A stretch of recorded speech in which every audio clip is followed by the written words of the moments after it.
কবরে এসে প্রথম প্রশ্ন করবে, মুনকার নাকির যখন চলে আসবে 40 কদম, যখন আত্মীয় স্বজনরা লাশটাকে কবরের মধ্যে দিয়ে 40 কদম চলে যায়, তখনই ফেরেশতা চলে আসে। প্রথম প্রশ্ন, তোমার রব কে? আমরা বলবো আমাদের রব আল্লাহ। দ্বিতীয় প্রশ্ন, ওমা দীনু, তোমার ধর্মের নাম কি? আমরা কি বলবো?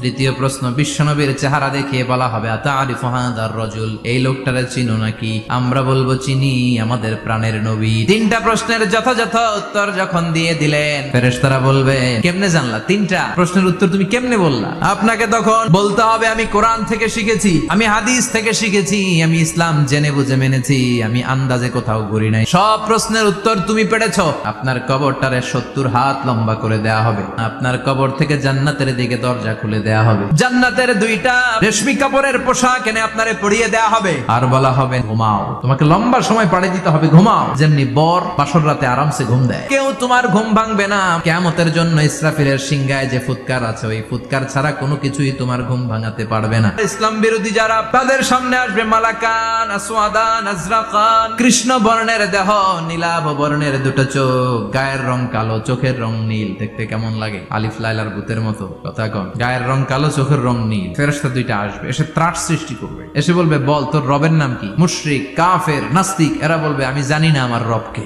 আহা, শেষ, সব শেষ।